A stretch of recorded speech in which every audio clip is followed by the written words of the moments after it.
Bom dia, Escola de Profetas. Bom dia. Bom dia também para você aí de casa e que prazer ter você mais uma vez aqui conosco. Eu tenho certeza que mais feliz ainda está o nosso Deus, porque Ele também estava te esperando nesse momento de estudarmos a Palavra de Deus, de louvarmos o Teu nome e orar a Ele também. E eu convido você a participar dessa oração aqui junto com a Escola de Profetas. Vamos orar? Oremos. Senhor Deus e Pai, nós te agradecemos porque o Senhor nos deu uma manhã maravilhosa e uma manhã com o Senhor, e nós temos certeza, Pai, que o Senhor está presente, porque nós já estudamos a palavra do Senhor, nós vamos louvar o Teu nome, nós vamos orar e o Senhor aqui está presente.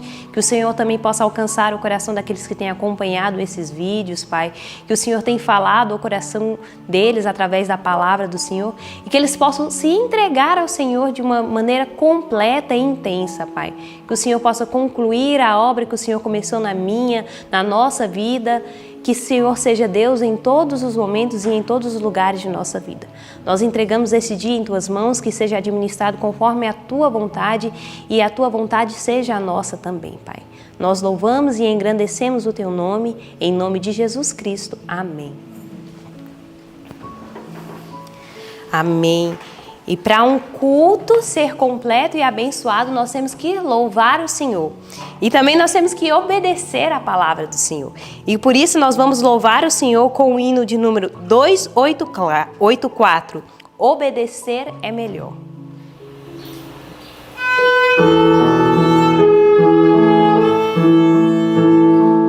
Obedecer é melhor do que sacrificar. Melhor é sempre atender a Deus e a lei guardar.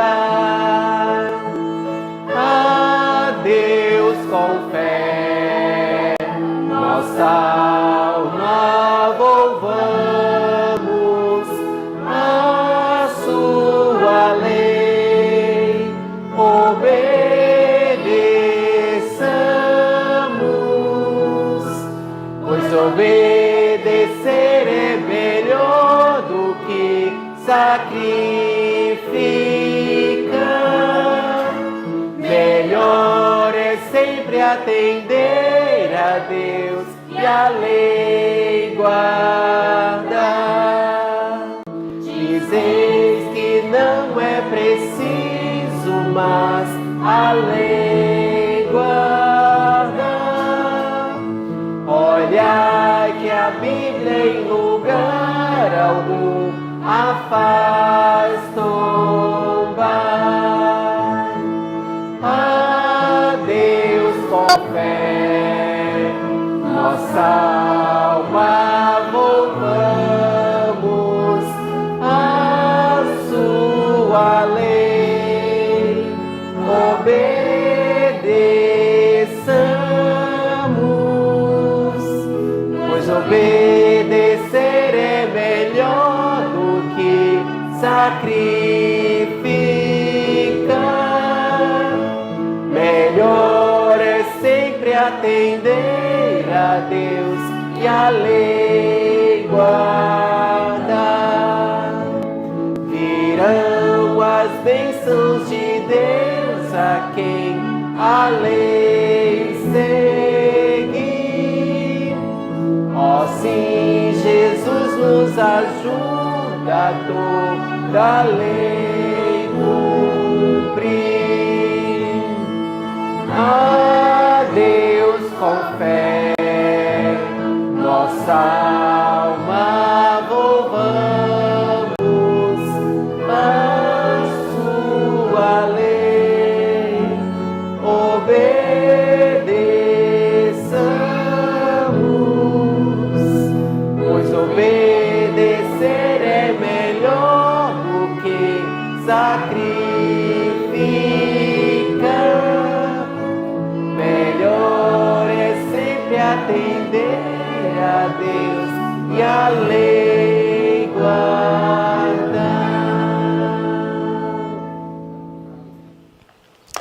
Amém. E que bom é louvar o Senhor. Realmente o louvor enche o nosso coração, né?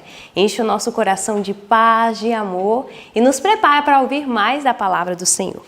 Mas agora, nesse momento, nós vamos recapitular o verso. E o verso está lá em Gálatas 1, do 6 ao 9. E no 3, nós vamos recitá-lo. 1, 2, 3. Gálatas 1, do 6 ao 9. Maravilho-me que tão depressa passasse daquele que vos chamou a graça de Cristo para outro evangelho, o qual não é outro, mas há algum que vos inquietam e querem transtornar o evangelho de Cristo. Mas ainda que nós mesmos, ou um anjo do céu, vos anuncie outro evangelho, além do que já vos tenho anunciado, seja anátema. Assim como já vô-lo dissemos, agora de novo também vô-lo digo. Se alguém vos anunciar outro evangelho, além do que já recebestes, seja anátema. Gálatas 1, do 6 ao 9. Gálatas 1, do 6 ao 9. Maravilho-me que tão depressa passasse daquele que vos chamou a graça de Cristo para outro evangelho, o qual não é outro, mas há algum que vos inquietam e querem transtornar o evangelho de Cristo.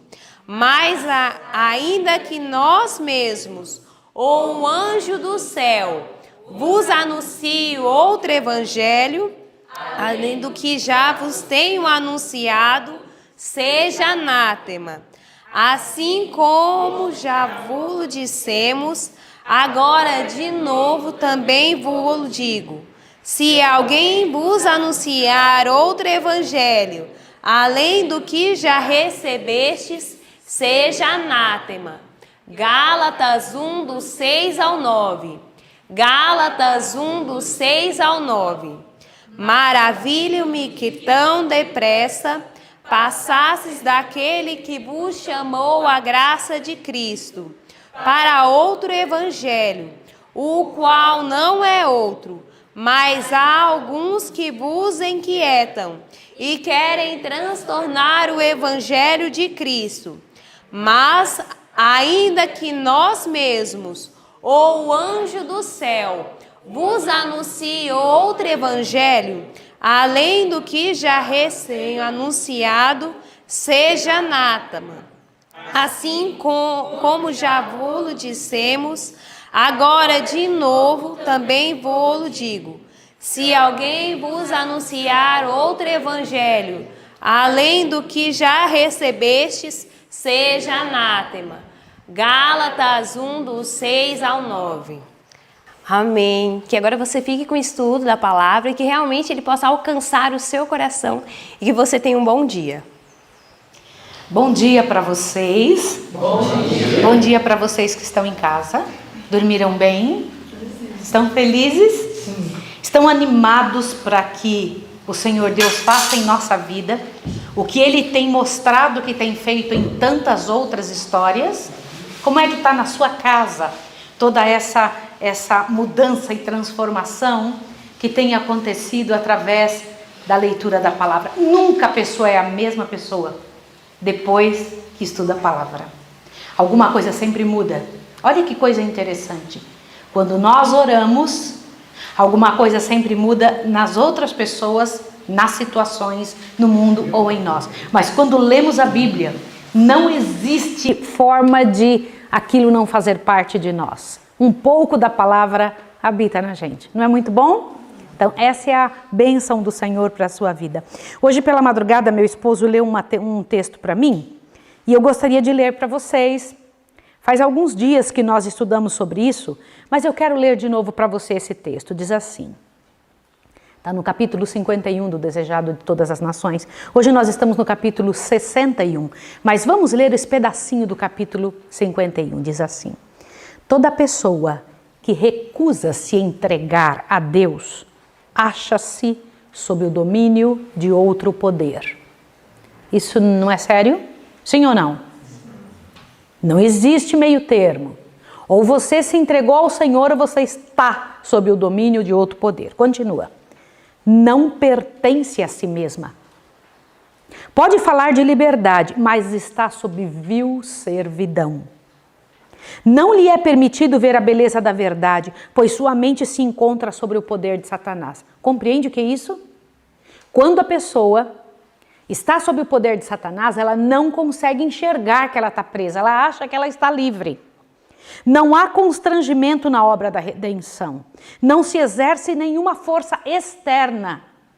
Interessante isso. Sob a influência do Espírito de Deus, o homem é deixado livre para escolher a quem há de servir. Na mudança que se opera, quando a alma se entrega a Cristo, há o mais alto senso de liberdade. A expulsão do pecado é ato da própria alma. Na verdade, não possuímos capacidade de livrar-nos do poder de Satanás. Mas quando desejamos ser libertos do pecado e em nossa grande necessidade clamamos por um poder fora de nós e a nós superior, as faculdades da alma são revestidas da divina energia do Espírito Santo e obedecem aos ditames da vontade no cumprir e o querer de Deus. Aleluia! Glória ao nome do Senhor. A única condição em que é possível o libertamento do homem é tornar-se um com Cristo. A verdade vos libertará. Cristo é a verdade. O pecado só pode triunfar enfraquecendo a mente e destruindo a liberdade da alma. Compreende isso? Enfraquecendo a mente e destruindo a liberdade da alma. A sujeição a Deus é restauração do próprio ser, da verdadeira glória e da dignidade do homem. A lei divina a qual somos postos em sujeição é a lei da liberdade. Compreende agora por que obedecer à verdade de Deus é a lei da liberdade? Porque realmente liberta você por dentro, torna você um ser livre, sem as garras de Satanás embotando a sua cabeça. E foi isso que aconteceu com nosso irmão, cobrador de impostos. Sim ou não? Foi o que aconteceu com ele. Imaginem Jesus caminhando em direção a Jericó. Onde era Jericó? O capítulo 19 de Lucas traz algumas informações muito interessantes. Havia em Jericó várias pessoas que eram fãs de Jesus. Sim ou não? Mas Jesus não está disposto a ter pessoas como fãs. Ele quer seguidores. Sim ou não? Então agora imagine a cena. De caminho para Jerusalém, tendo Jesus entrado em Jericó, ia passando. A poucos quilômetros do Jordão, gente, eu imagino que bonito que deve ser. A campina, o lugar lindo, porque Jericó era uma planície, tá bom? Era a cidade dos sacerdotes, né? Era a cidade que tinha sido separada para os sacerdotes, o espaço, e ainda viviam muitos sacerdotes ali, era uma cidade especial e vivia também Zaqueu. Agora, o local era lindo, era especial, era muito bonito. E lá vinha Jesus andando por aquela planície. Muitas caravanas estavam passando para ir a Jerusalém, passando em direção a Jerusalém por Jericó, né? Jericó era uma cidade que outrora, como eu disse, era a cidade dos sacerdotes e era um centro comercial de grande influência. As pessoas gostavam de estar ali. E lá morava o chefe dos publicanos. Não era um publicano, não era um simples cobrador de impostos. Era quem? E ele era pobre ou era rico? Muito rico. Mas essa riqueza ele havia adquirido através do quê? Puxa vida, injustiça e extorsão. Vocês pararam para pensar nessas palavras? Você ganhar alguma coisa, se sentar num sofá, deitar-se numa cama, usar uma coberta ou comer uma comida fruto de extorsão e injustiça, deve ser uma coisa terrível. Para a mente, para a vida, maldição para casa, um sofrimento tremendo. Mas este homem, odiado por muita gente, porque sabia que quando ele vinha chegando, que terrível que era. Lá vem uma pessoa ruim. Vocês já tiveram a chance de receber uma pessoa boa em casa, sim ou não? Que você sabe que uma certa pessoa vai chegar, que alegria, que coisa boa. Lá vem vindo aquela pessoa que a gente ama, que é legal estar junto. Agora, quando vai chegar uma que é uma pessoa, puxa vida, difícil você ficar, ai não, quanto tempo vai demorar? Você começa a se preparar para receber a pessoa, porque é difícil. Imagine alguém sabendo que Zaqueu ia chegar. Ia ser extorquido, ia ser injustiçado, ia ficar mais pobre e ele mais rico, sim ou não? Mas Zaqueu tinha um peso de consciência tremenda. O pecado traz essa escravidão, peso de consciência. Mas ele começou a ouvir um e outro falar de um certo Galileu, cheio de bondade, cheio de perdão. E falava exatamente disso, de gente ruim, igual a Zaqueu. E dizia, tem saída para gente assim. Eu vim exatamente para esses. Eu não vim para os bons, eu vim para os ruins. Eu vim para os cheios de problema. E Zaqueu falou, puxa vida, será que tem chance para mim? Porque na linguagem dos fariseus não tinha. Mas ele ouviu falar da bondade e da cortesia de Jesus para com os proscritos. E isto lhe chamou a atenção. O que foi que despertou o interesse do coração de Zaqueu? Bondade e cortesia. E a conversa que ele tinha ouvido de que para Jesus, os proscritos, os miseráveis, os grandes pecadores, era onde ele se chegava mais perto. Pode imaginar isso? E isso moveu o coração dele. Antes de Jesus chegar em Jericó, ele já tinha sido modificado pela ação do poder que existe nesse tipo de atitude. E ele começou a devolver as coisas ruins, aliás, o dinheiro todo que ele tinha recebido, começou a devolver para um e para outro. Vocês já tinham pensado nisso? Eu nunca ouvi naquelas musiquinhas que a gente cantava quando a gente era criança. Zaqueu, desce depressa, porque me convém pousar em sua casa, pois em sua casa vou pousar. Eram as musiquinhas que a gente cantava quando criança sobre essa. Mas eu nunca tinha ouvido falar que antes de Jesus tocar na vida dele, ele já tinha devolvido uma boa parte do que tinha roubado. Extorsão é roubo. Qualquer tipo de desonestidade, qualquer tipo de ação que leve alguém a perder algum valor por sua causa, é desonestidade, é roubo. Isso é muito sério e nós devemos começar a pensar sobre isso, analisar sobre isso. E lá estava ele. Zaqueu conhecia as Escrituras? Sim ou não? Conhecia. Jesus já tinha começado a obra de reforma na vida de Zaqueu antes mesmo de chegar à cidade, né? Agora veja, começar a já voltar atrás. Eu preciso ler essa parte para vocês. Começar a já voltar atrás. Acharam um parágrafo? Achem um parágrafo. Vamos lá, junto comigo. Vamos lá, você que está em casa também, pegue aí o seu livrão no capítulo 61. Vamos ler esse pedacinho porque isso enche o coração. Começara já a volver atrás, quando soaram em Jericó as novas de que Jesus vinha entrando na cidade. Zaqueu decidiu vê-lo. Uau, é minha chance de poder ver este homem de quem tanto falam. Principiava a compreender quão amargos são os frutos do pecado e quão difícil é a senda daquele que busca voltar de uma carreira de erros. Sabe por quê? Ele estava tentando voltar. Gente, aqui eu preciso comentar. Mas ele começou a continuar sendo mal compreendido, porque mesmo fazendo essa obra de reforma, as pessoas não acreditavam nele. Olha aqui, ó. Ser mal compreendido, enfrentar a suspeita e a desconfiança no esforço de corrigir seus erros, dura coisa era de sofrer. O chefe dos publicanos anelava a contemplar o rosto daqueles cujas palavras lhe infundiram esperança ao coração. E ele era bem baixinho, né? E ele não conseguia ver. Agora olhe para cá, peraí. Eu não posso deixar passar essa partezinha da nossa lição sem comentar o seguinte. Eu tenho encontrado no decorrer da vida pessoas que vivem no passado. Isso não é uma coisa tão incomum. Pessoas que vivem no passado, do que eu estou falando? Elas ouviram falar que uma pessoa há 30 anos atrás tenha feito certo pecado. E elas mantêm este pecado da pessoa no seu coração durante 10, 20, 30 anos.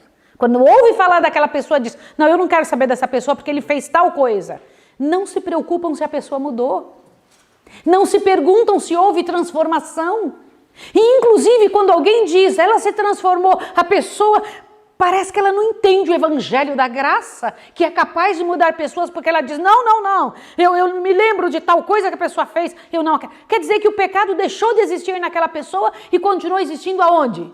No coração daquela pessoa que não permite que o outro mude, que não aceita que o outro mude. Deveria ser um motivo de alegria, de regozijo saber, nossa, eu conheci essa pessoa com tanto pecado e agora está me dizendo isso dela, e que bom, louvado seja Deus, porque essa pessoa mudou. Você entende o que é isso? Muitas pessoas são levadas a deixar de pregar porque, não, você não vai pregar aqui porque eu ouvi falar que você faz tal coisa. Eu ouvi falar que diante de 200 anos atrás você fez tal situação. Né? Não conhece o Evangelho, não entende o poder de Cristo, não se colocou com os ouvidos de Zaqueu. Não é sério isso? Às vezes um pecado morreu na pessoa, mas continua vivendo no coração de quem ouviu, de quem não entendeu o Evangelho da graça. E aí Zaqueu corre pelas ruas, mas ele era pequenininho, Jesus era mais alto que os homens de seu tempo, bem mais alto, tinha quase 20 centímetros a mais, né? De 10 a 15 centímetros a mais do que os homens de seu tempo. Era um homem alto, né? Jesus era grande, de boa estatura, forte, e Zaqueu era um homem pequenininho, e ele ficou pensando, olha, Zaqueu podia ser ladrão, mas ele era inteligente. O que ele fez? Lá saiu correndo aquele homem, falou, ele vai passar por essa rua aqui, porque eu conheço todas as ruas, e ele falou, eu vou subir em cima desse sicômoro aqui, em cima dessa árvore. Subiu. Quando ele sobe lá em cima daquela árvore, ele fala, quando ele vier eu vou conseguir enxergar bem no olho dele. Uau, lá vem vindo! E ele ficava olhando, lá vem vindo, lá vem vindo, lá vem vindo. Ele, quando de repente, Jesus para debaixo da árvore. Zaqueu! Jesus levanta o rosto e olho no olho, desce depressa. Jesus não falou só desce, disse o quê? Desce depressa, porque você não vai só me ver, me convém pousar em tua casa. Meus irmãos, que alegria! Podem imaginar algo assim? Coloca para mim aí o material, por favor, meu filho. Fica imaginando a cena, imagine a cena. Jesus indo dizendo, hoje está na minha agenda celestial, ir dormir na sua casa, Zaqueu. E eu imagino Zaqueu olhando, não acredito, eu estou sonhando, eu só queria ver o homem, agora ele vai na minha casa. Podem imaginar isso? E então Zaqueu ficou abismado, num deslumbramento e silencioso em face do amor e da condescendência de Cristo, em rebaixar-se a ele. Tão indigno. Ah, Jesus querido, que coisa boa. Pode imaginar a cena, ir lá comer na casa de Zaqueu. Eu imagino Zaqueu na hora que, se fosse eu, que Jesus dissesse um negócio desse, a primeira coisa que eu ia fazer, o que eu tenho lá, o que eu vou fazer, como é que eu vou cozinhar? Eu já estava pensando, né? Embora estivesse olhando para Jesus e rindo assim, já estaria pensando, o que eu vou fazer para você? O que eu vou cozinhar? O que eu tenho lá em casa? Gente, como é que foi isso? Eu imagino Zaqueu descendo da árvore e as pessoas todas olhando, porque conheciam Zaqueu e sabiam, gente, ele vai para casa. É óbvio, né? Alguns, né, pensaram de forma tenebrosa, né? Há uns dias atrás Jesus tinha falado do homem rico, lembra? Sim. Lembra do homem rico? E os discípulos tinham ficado confusos, nossa, então o rico não entra no reino do céu. E agora Jesus falando de Zaqueu, que era rico também, mas que tinha aprendido qual era a verdadeira riqueza, né? Ô, gente, que coisa linda quando a verdade do Senhor chega à alma. Como é que você sabe que o Espírito Santo chegou à alma? Como? De que jeito que você sabe? Gente, é um negócio tão bonito, tão lindo, tão espetacular, isso. Porque a pessoa toma atitudes. Quem recebeu o Espírito Santo, automaticamente tem uma atitude de resposta. Não existe como alguém estar cheio do Espírito Santo sem tomar atitudes corretas. Olha o que aconteceu. Aí Jesus se senta na mesa, né? Quando Jesus se senta na mesa para comer, começa a conversar com ele, então o Zaqueu com o coração cheio de amor, impressionado, fala, Senhor, eu resolvi devolver tudo. Eu quero resolver essa parte, Senhor. Porque ele sabia que Jesus sabia. Sabia ou não? Ele sabia que Jesus sabia. Ou não? Senhor, eu vou dizer uma coisa para o Senhor. Eu vou devolver tudo, tudo, tudo. O amor desperta obediência. E Jesus então responde, hoje veio salvação a esta casa, porque esse também é filho de Abraão. Olha para cá um pouquinho, presta atenção no que eu vou te falar. Um um usurpador, injusto, gente ruim, um homem difícil que tinha usurpado, magoado, oprimindo pessoas para ganhar dinheiro, um avarento, cheio de usura. Filho de Abraão? Sim ou não? Por quê? Porque havia acontecido a mudança. Ai, que coisa linda. Quando eu paro para pensar nisso, olha o que acontece. Como é que você sabe que alguém está cheio do Espírito Santo? Ó, presta atenção. Os próprios sacerdotes e rabinos, eu estou no parágrafo que começa, havia entre os publicanos um convênio, acharam? Eles se ajudavam lá, não se ajudavam? Os malvados ficavam junto com os malvados. Aliás, deixa eu falar uma coisa para você. A amizade mesmo só existe entre os bons. Entre os maus não tem amizade. A amizade só existe entre os bons. Entre os maus o que existe é cumplicidade. Eles são cúmplices um do outro. Eles não eram amigos de Zaqueu, eles eram cúmplices, nos conchaves. Tá certo? Agora veja. Os próprios sacerdotes e rabinos que os desprezavam eram culpados de se enriquecer por meios desonestos sob o manto de um sagrado ofício. Continua.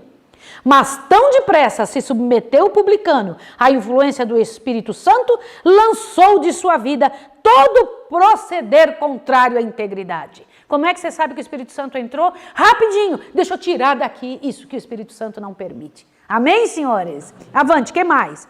Não é genuíno nenhum arrependimento que não opere a reforma. Se houve arrependimento, vai haver o que também? Reforma. Combinado? Por isso que é reavivamento e não é reforma e reavivamento. Ninguém primeiro muda para depois receber o reavivamento. Primeiro recebe o reavivamento, depois automaticamente acontece o quê? Eu preciso reformar a vida.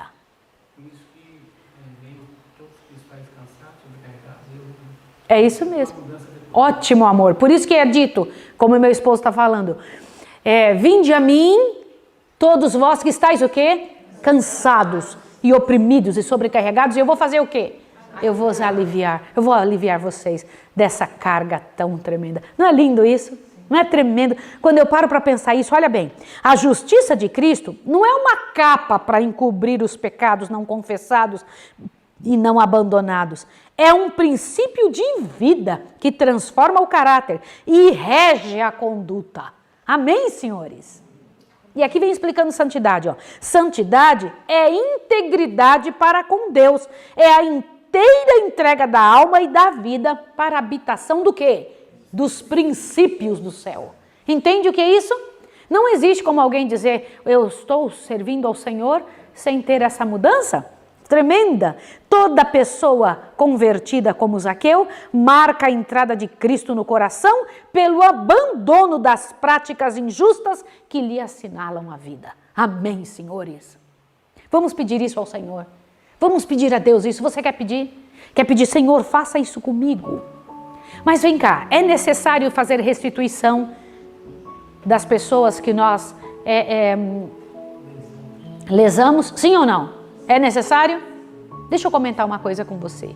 Se você sabe que você deveria ter trabalhado de uma forma para então receber o seu soldo, para receber aquele tipo de troca que você fez e você não fez, o que você tem que fazer com relação ao seu trabalho? Pense. Se você sabe que você deveria ter agido de tal maneira e não agiu, se o Espírito de Deus toca em teu coração hoje, se você pela consciência das coisas sagradas sabe que não deveria ter feito tal atitude ou cometido tal ato contra qualquer tipo de desonestidade, seja ela nos trabalhos, naquilo que você tem que entregar como aluno, seja o que for, você tem que restituir. Como? Olha o que o Senhor Deus diz. Se prejudicamos outros por qualquer injusta transação, se nos aproveitamos de alguém num negócio, ou defraudamos qualquer pessoa, ainda que sob a proteção da lei. Como? Ainda que sob a proteção da lei. Devemos confessar nossa injustiça e fazer restituição tudo quanto esteja ao nosso alcance. Cumpre-nos restituir não somente o que tiramos, mas tudo quanto se teria acumulado, se posto em justo e sábio emprego, durante o tempo em que se achou em nosso poder. É sério ou não é? Assim é a lei do novo reino. É assim que Deus trabalha. Se você sabe que você fez algo injusto, que aquilo se mantém na sua conta celestial, é hora de pagar a conta. Restaurando, restituindo, consertando o que você fez. E você sabe, pode chegar o Espírito de Deus e pedir: Senhor, me faz saber quando eu fiz alguma coisa que não está de acordo com a sua vontade. Mas aí, pagar com juros. Pagar com juros. A pessoa podia ter ganho aquilo, poderia ter sido uma bênção na mão dela, pagar com juros. Não é sério isso? Então veja que coisa tremenda. Pode passar o próximo.